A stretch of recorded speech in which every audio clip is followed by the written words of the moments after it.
Bismillahirrahmanirrahim. Assalamualaikum warahmatullahi wabarakatuh.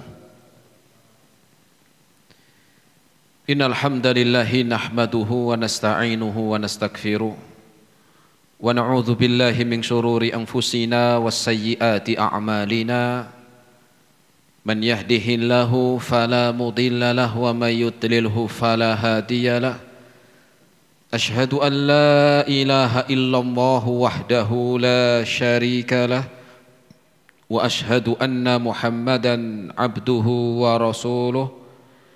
Qala Allah Ta'ala fi kitabihil karim, ya ayyuhalladzina amanu taqullaha haqqa tuqatih wa la tamutunna illa wa antum muslimun. Ma'asyiral muslimin, jamaah bapak dan ibu-ibu, ikhwan wal akhwat rahimani Allah wa iyyakum jami'an. Alhamdulillah, kita bersyukur kepada Allah Subhanahu wa taala di kesempatan siang hari ini kita masih diberikan kesehatan, taufik dan hidayahnya. Semoga amal ibadah kita Allah Subhanahu wa taala menerimanya, dan semoga ilmu yang kita dapatkan bisa kita amalkan sebagai bekal untuk menghadap kepada Allahu Rabbul Alamin. Kemudian salawat dan salam kita sampaikan kepada Nabiullah Nabi Muhammad sallallahu alaihi wasallam beserta keluarganya, para sahabatnya dan umatnya sampai hari kiamat nanti. Jamaah rahimani Allah wa iyyakum jami'an, kita melanjutkan kembali dalam kajian rutin di Balubai TV dengan bahasan dari kitab Al-Adabul Mufrad, kitab yang ditulis oleh Al-Imam Muhammad bin Ismail Al-Bukhari rahimahullahu ta'ala, di mana siang hari ini kita akan melanjutkan masih di dalam bab yang ke-65, hadis yang ke-118, tetangga yang buruk, halaman 138. Halaman 138. Silakan yang sudah membawa kitabnya bisa dilihat ya, bab yang ke-65, tetangga yang buruk. Naam. Hadis yang ke-118 dalam bab yang ke-65, tetangga yang buruk. Disebutkan an Abi Musa Al-Asy'ari radhiyallahu taala anhu. Hadisnya diriwayatkan dari sahabat Abu Musa. Abu Musa Al-Asy'ari, seorang sahabat Nabi, ya, seorang sahabat Rasul yang namanya adalah Abdullah bin Qais. Nama aslinya siapa? Abdullah bin Qais. Tetapi beliau dikenal dengan Abu Musa Al-Asy'ari, ya, seorang sahabat Nabi, dan beliau wafat di tahun yang ke-42 di kota Kufah. Naam. Apa kata sahabat Abu Musa Al-Asy'ari radhiyallahu taala anhu? Qala Rasul sallallahu alaihi wasallam. Rasul sallallahu alaihi wasallam bersabda, la taqumu sa'atu hatta yaqtula ar-rajulu jarahu wa akhahu wa abahu. Tidak akan tegak hari kiamat sampai seorang membunuh tetangganya dan seorang membunuh saudaranya dan seorang membunuh bapaknya. Hadis riwayat Al-Imam Al-Bukhari, sebutkan sanadnya hasan. Jamaah rahimani Allah wa iyyakum jami'an. Imam Al-Bukhari menyebutkan di dalam hadis yang ke-118 ini, yaitu tentang tanda-tanda hari kiamat, la taqumu sa'ah. Tanda-tanda hari kiamat. Ya. Apa arti dari tanda-tanda hari kiamat? Jadi Rasul mengatakan la taqumu sa'atu, tidak akan tegak hari kiamat sampai keluar tanda-tandanya. Di antara tanda hari kiamat yang Rasul sebutkan, ada seseorang yang membunuh tetangganya. Ada seseorang yang membunuh saudaranya sendiri. Dan ada seorang yang membunuh bapaknya sendiri. Ya. Di dalam hadis ini Rasul mengkabarkan bahwa hari kiamat akan tegak dengan tanda-tanda ini. Ya. Dan kita nggak usah tanya kapan Ustadz, ini kan sudah banyak orang yang dibunuh sama anaknya, tetangga yang dibunuh, ya kita nggak usah nanya kapannya. Ya. Apalagi sampai dicari-cari, oh hari kiamat akan terjadi tahun 1400 ya 50 Hijriah katanya. Ya. Tahu dari mana gitu? Rasul aja enggak nyebutin tahunnya. Ya. Kalau tanda-tandanya ada, tetapi kapan tahunnya itu Allah yang lebih tahu. Dan yang lebih penting bukan kapannya hari kiamat, tetapi apa? Persiapan hari kiamat itu apa? Ini yang lebih penting dari kita memikirkan kapan waktunya. Karena diutusnya Nabi SAW itu sebagai apa? Tanda akhir zaman.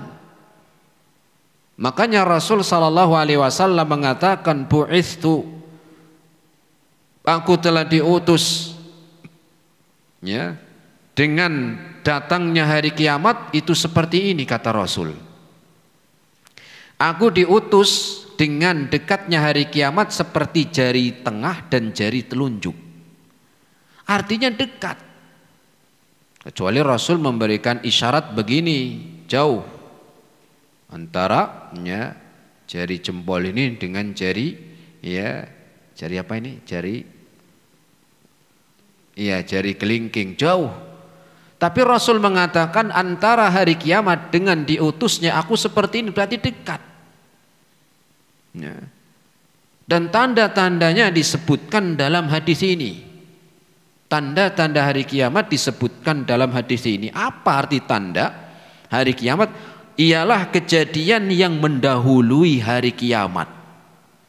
Kejadian-kejadian yang mendahului hari kiamat, ya.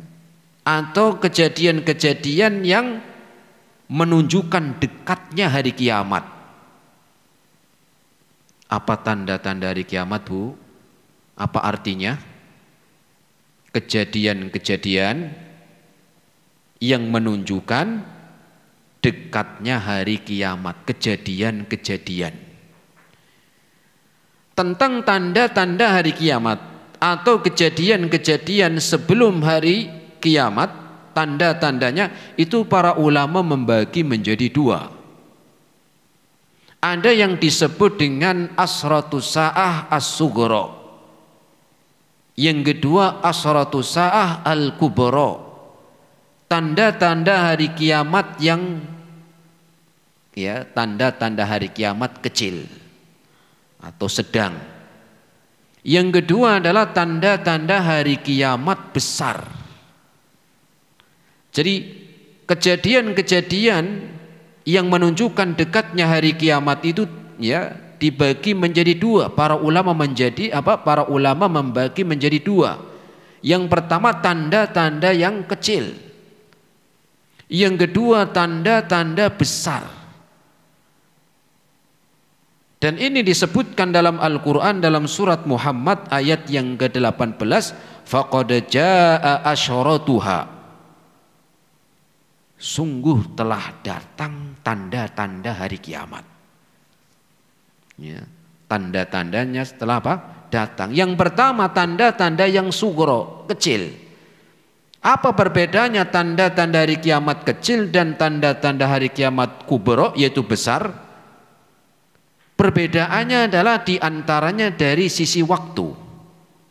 Kalau tanda-tanda hari kiamat kecil, ya, ialah di mana waktunya masih ada, ya, waktunya itu masih jauh. Maknanya jauh di sini artinya tidak ketika itu, ketika nampak tanda-tanda ini, tetapi ya hari kiamat datangnya masih apa? Masih lama setelah tanda itu.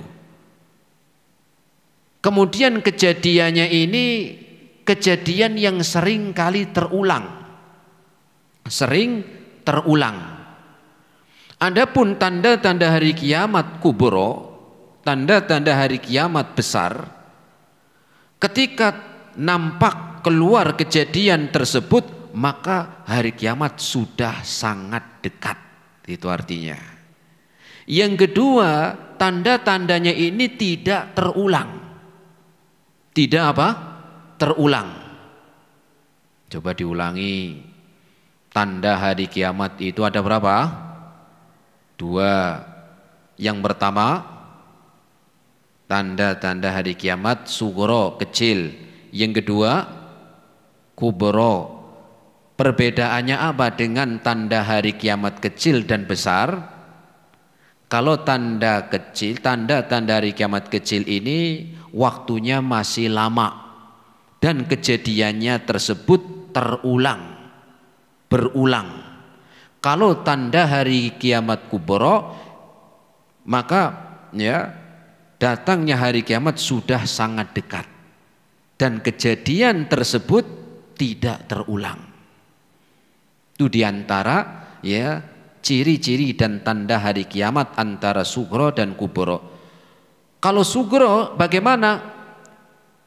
Di antara tanda hari kiamat yang apa? Yang kecil, yang waktunya masih ada, ya, masih ada jarak, seperti dalam hadis ini. Dalam hadis yang ke-118, ada orang bunuh tetangganya. Sering dengar apa jarang, Bu? Sering, terulang. Ada anak membunuh bapaknya. Sudah pernah terjadi? Bukan pernah lagi, sering. Atau seseorang membunuh saudaranya sendiri. Ini juga banyak. Nah, ini tanda-tanda kiamat sugro yang sering terjadi dan terulang. Dan waktunya masih jangkanya lebih panjang dari ketika tanda-tanda hari kiamat besar keluar. Apakah cuma pembunuhan aja, Ustadz? Enggak. Bukan cuma pembunuhan aja. Di antara tanda-tanda hari kiamat sugro, tersebarnya perzinaan. Orang mau zina itu gampang. Ya. Mau online atau offline, tinggal apa? Tinggal di calling. Orang mau zina datang ke tempat tertentu, ya, datang ke tempat tertentu, sudah ada iklannya. Orang dulu mau zina susah, ya. Sekarang orang mau zina, ya, malam mau beli apa? Mau beli makanan sama orang mau zina, katanya malah gampang mau zina. Kenapa? Kalau tengah malam yang jualan makanan sudah pada tutup. Tapi kalau orang mau zina tengah malam, buka. Apa tahu jenengan? Ya katanya begitu. Ya. Kemudian tanda-tanda yang lain adalah diantaranya merebaknya kebodohan, kemudian apa? Ya, merebaknya minuman khamr. Ya, cuman diganti merek doang orang udah banyak ketipu. Mana ini minuman khamr? Lihat nih mereknya, bukan khamr. Wong mereknya pasir kok. Iya mereknya. Ya. Yang masalah isinya, jangan tertipu dengan merek. Ya. Dan di antara tanda-tanda kecil dalam ya ciri-ciri hari kiamat adalah dengan apa? Dengan ya pembunuhan. Ya, terjadinya banyak pembunuhan, ya ada orang bunuh tetangganya, ada orang bunuh saudaranya, ada orang bunuh orang tuanya sendiri. Dan kalau tanda-tanda besar la taqumu sa'ah, dan tidak terjadi hari kiamat sampai tanda-tanda ini keluar. Yang kedua, tanda hari kiamat besar. Artinya ketika tanda ini sudah keluar, artinya di situ hari kiamat sudah sangat dekat. Sudah sangat dekat. Apa di antara tandanya? Tandanya nanti di hari mendekati hari kiamat itu keluar Dajjal. Keluar apa? Dajjal. Keluarnya Dajjal. Ya, makanya kita dalam doa ya sudah kita sebutkan, kita ajarkan di dalam doa setelah tasyahud, kita diperintahkan untuk berdoa dari keburukan Dajjal.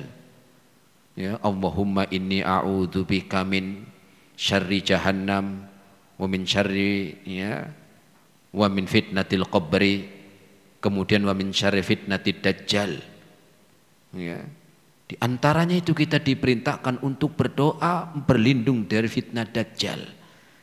Memang ngeri Ustaz? Iya ngeri. Ya. Ketika dia mengatakan hujan, ketika itu hujan. Ya. Tumbuh. Maka banyak orang yang terfitnah. Padahal itu adalah Dajjal. Kemudian di antara tanda yang lain adalah turunnya Nabi Isa alaihi salam. Turunnya Nabi Isa alaihi salam. Karena nanti yang membunuh Dajjal itu Nabi Isa. Sehingga turunnya berurutan. Ya. Yang membunuh Dajjal nanti Nabi Isa alaihi salam. Karena Nabi Isa alaihi salam belum meninggal dunia. Allah angkat ke langit. Dan kelak akan diturunkan ke bumi. Tetapi bukan membawa ajaran baru, membawa ajaran dari Nabi Muhammad SAW. Karena nanti Nabi Isa alaihi salam itu sholat di belakang Imam Mahdi, yang jadi imamnya adalah Imam Mahdi. Nabi Isa di belakang sebagai makmum. Kemudian setelah turunnya Nabi Isa ada Ya'juj wa Ma'juj. Ya'juj wa Ma'juj ini nanti keluar. Ya, ini tentang kisah Ya'juj wa Ma'juj. Ya, silakan cari di mana di Al-Qur'an. Ya, panjang tentang kisah Ya'juj wa Ma'juj. Kemudian di antara tanda hari kiamat besar, nanti matahari terbit dari arah barat. Dari arah barat. Kalau di sini arah barat kemana? Sana ya. Ya. Nanti orang itu ngelihat loh. Kok jam 5 kok belum ada tanda-tanda keluar, gelap terus. Jam 6 pagi mana kok belum keluar matahari, ternyata terbit dari apa? Terbit dari arah barat, dan itulah hari kiamat sudah sangat dekat.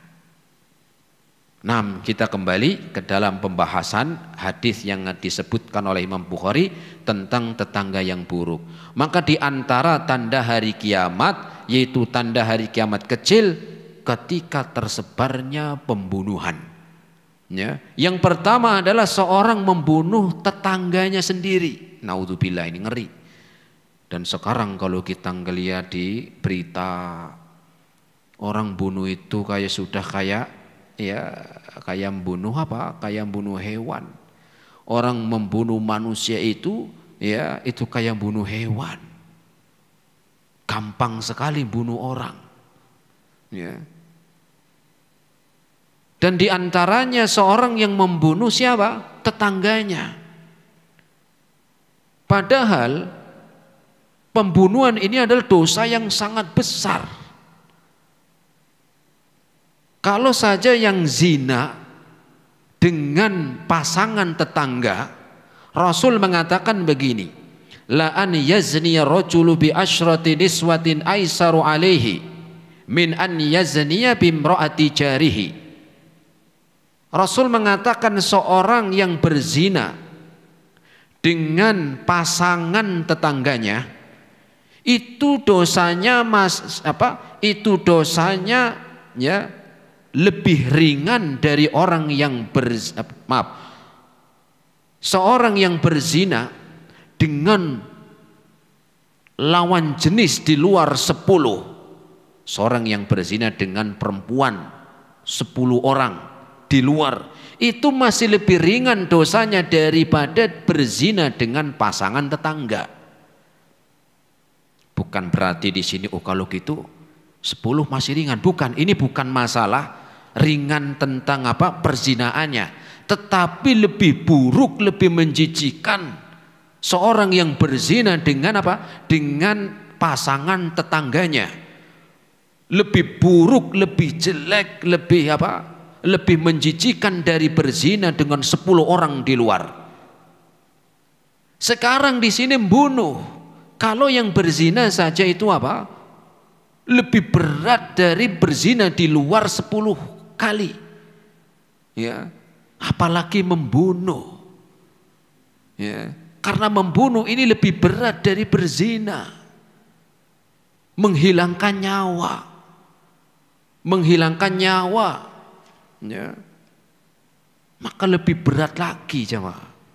Ya, bukan berarti di sini kalau membunuh 10 orang di luar lebih ringan, bukan masalah pembunuhannya, tetapi dua-duanya itu dosa besar, sama-sama jelek, sama-sama buruk, tetapi ketika tetangganya itu jauh lebih berat dan lebih buruk, maknanya begitu. Ya. Dan Allah juga sebutkan di dalam Al-Quran, wala taqtulun nafsallati harramallahu illa bilhaq, dan janganlah kalian membunuh jiwa yang diharamkan oleh Allah Subhanahu wa taala. Enggak boleh membunuh tetangga kecuali yang dibenarkan. Nanti dalam bahasan namanya kisos, ya.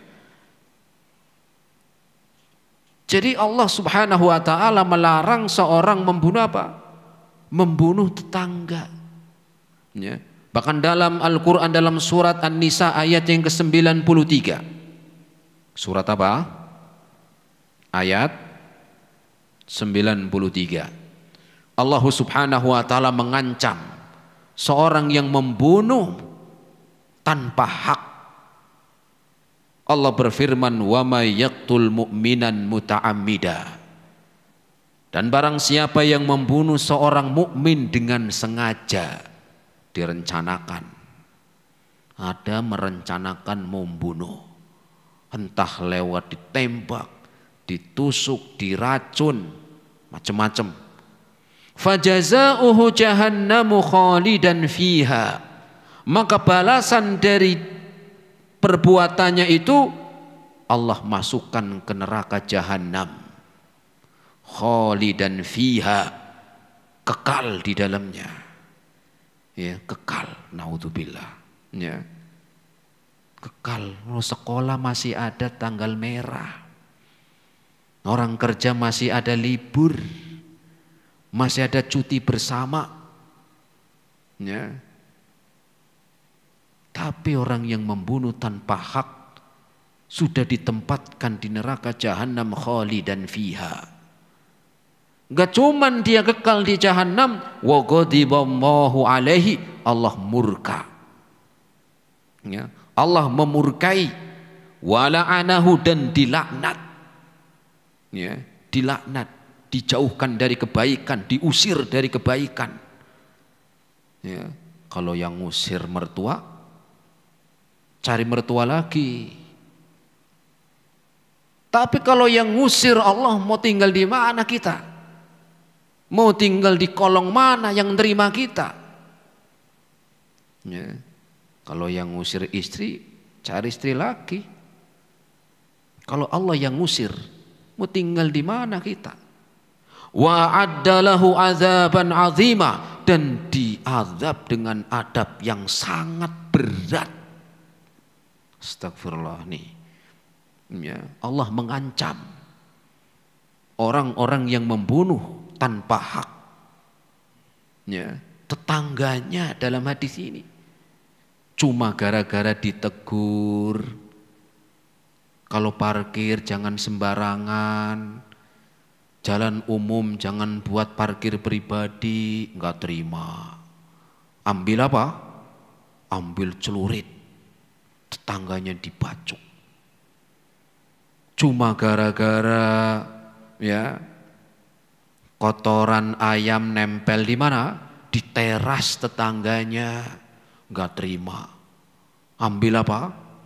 Ambil balok. Ya. Cuma gara-gara anaknya berantem sama anak tetangga, nangis, orang tuanya nggak terima. Ya. Kemudian dipukulin tuh tetangganya, meninggal. Ya. Dan itu banyak terjadi. Ya. Banyak terjadi. Dan ini tanda hari kiamat diantaranya. Karena aneh. Karena dulu ya orang itu mau membunuh tuh mikir. Orang mau membunuh itu mikir 1000 kali. Kenapa? Ada kisos. Balasan yang setimpal dengan dibunuh juga pembunuhnya. Tapi ketika sudah tidak ada demikian, orang membunuh, yang dibunuh manusia itu tidak lebih dari kayak membunuh hewan. Ya, ada yang habis bunuh, diperkosa, habis diperkosa diambil hartanya. Ya. Dan di antara tanda yang lain yang Rasul sebutkan di sini adalah seorang membunuh saudaranya. La taqumu sa'atu hatta yaqtula rajulu jarahu wa akhahu. Tidak tegak hari kiamat sampai tanda-tanda ini sudah banyak keluar. Di antaranya orang bunuh saudaranya sendiri. Ya. Saudaranya sendiri dibunuh, lebih berat lagi nih. Cuma gara-gara warisan. Merasa apa? Merasa harusnya dia yang dapatnya lebih banyak, tapi dapatnya tidak sesuai harapan, gak terima. Apa yang dilakukan? Ngeracun.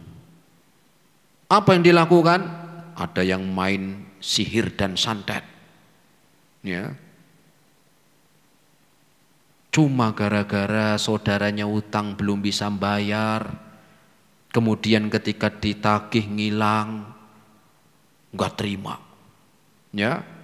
Apa yang dilakukan? Ya, ditusuk saudaranya sendiri, meninggal.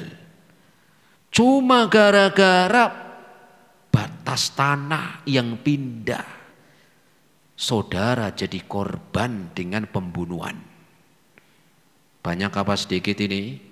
Banyak terjadi jemaah. Ya, banyak terjadi. Padahal Allah Subhanahu wa taala berfirman di dalam Al-Qur'an dalam surat An-Nisa ayat yang pertama, wattaqullaha alladzi tasaaluna bihi wal arham. Bertakwalah kalian kepada Allah yang dengannya kalian minta kepada Allah dan kalian menyambung silaturahim. Ini bukan nyambung silaturahim.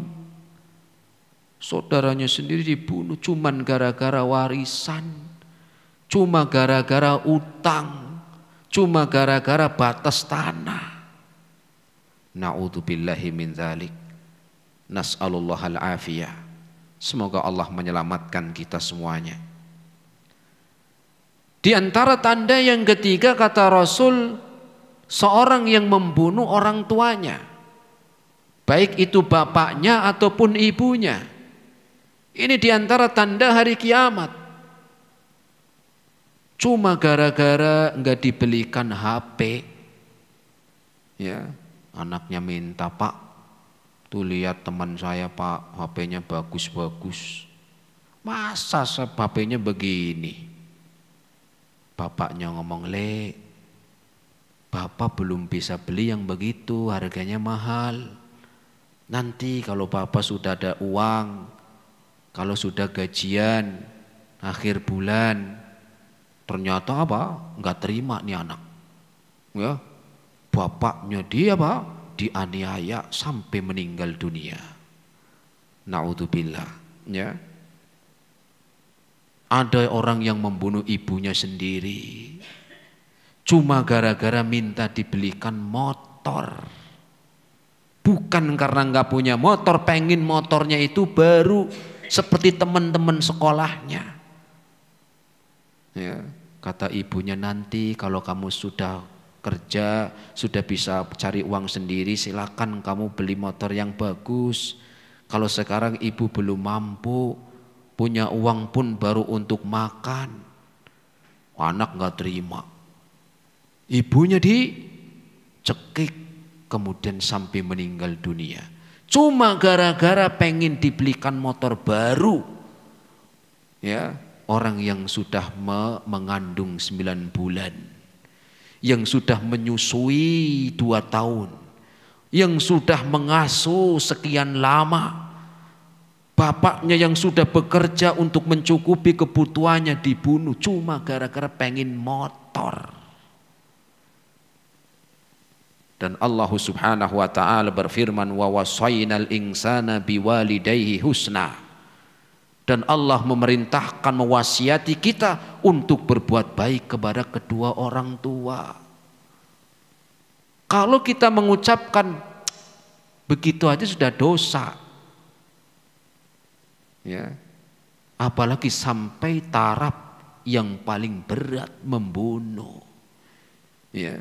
Apalagi sampai taraf pembunuhan. Ya. Naudzubillahi min dzalik. Nah. Terus apa kok bisa terjadi demikian? Apa sebabnya? Ada orang bunuh tetangganya sendiri, ada orang bunuh saudaranya, ada orang bunuh bapaknya sendiri. Apa itu sebabnya? Sebabnya satu. Sebabnya berapa? Satu. Apa sebabnya? Sebabnya karena emosi dan marah. Rata-rata itu. Rata-rata orang bisa kalap, lupa daratan, tertutup akal sehatnya, sampai membunuh tetangganya, membunuh keluarganya, membunuh orang tuanya. Itu karena satu, karena emosi dan marah yang tidak bisa dibendung.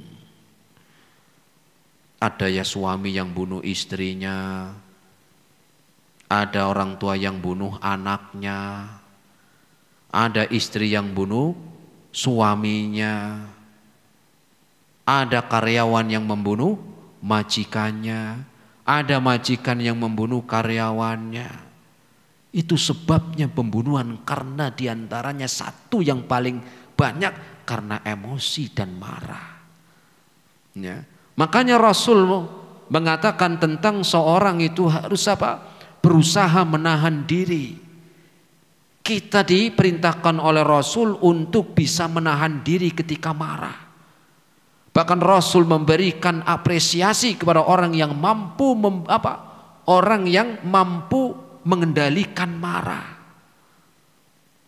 Ya. Bahkan orang yang kuat, kata Rasul, bukan karena badannya yang gede. Ya. Bukan orang yang kuat itu yang pandai bela diri, yang badannya gede, karena setiap hari ngangkat apa? Ngangkat barbel sampai perutnya kotak-kotak. Bukan itu orang yang kuat. Menurut Nabi orang yang kuat bukan begitu, bukan yang silatnya, gulatnya pinter, bukan. Tinjunya, pukulannya sekali meng-KO orang, bukan.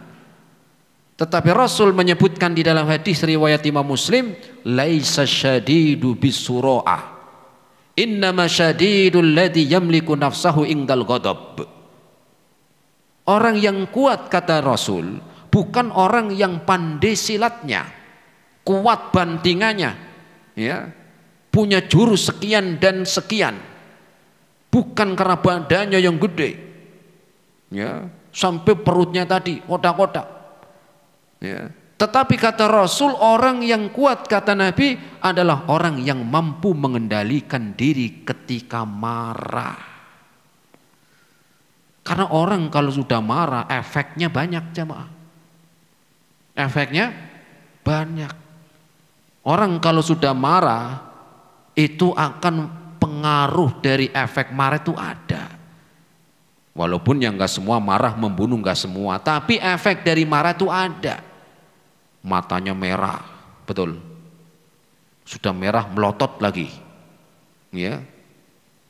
Urat sarafnya sudah jadi kencang, suaranya keras, omongannya kebun binatang keluar semua. Dari yang kaki berapa? 3. Ya, masa 3? Kaki 4, ya kan? Dari yang kaki 4, kaki 2 keluar, lagi marah, ya.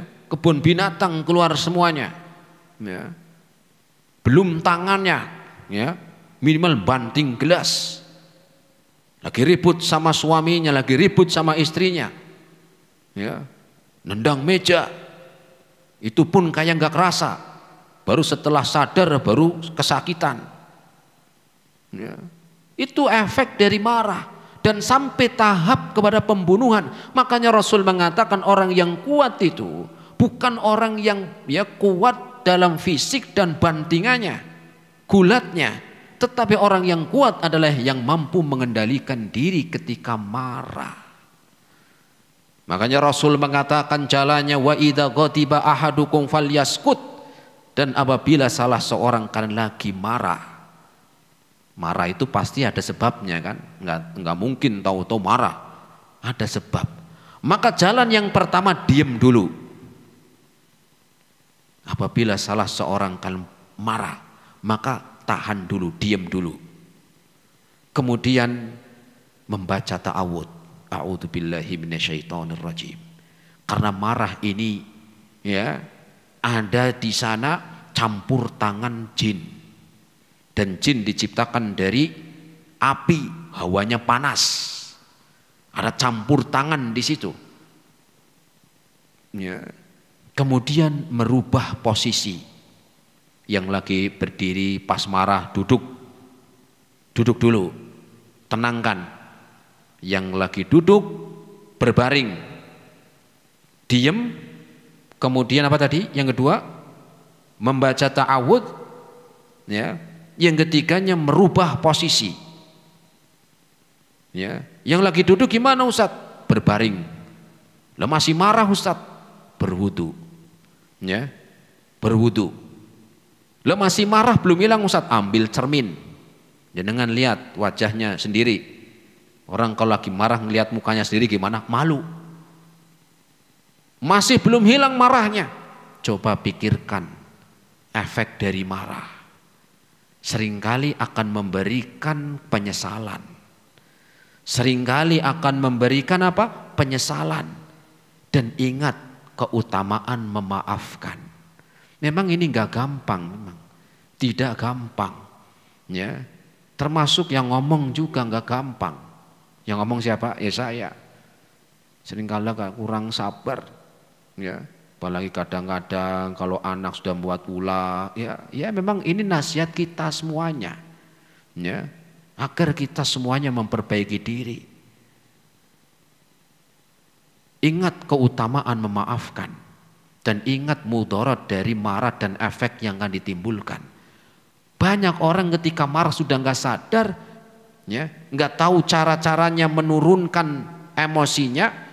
Ya, kemudian terjadilah sampai menjadikan seorang itu penyesalan, sampai terjadi pembunuhan. Nyesel baru ketika apa? Baru sadar nyesel ketika sudah pakaian, ya sudah pakai baju baru yang warnanya oranye.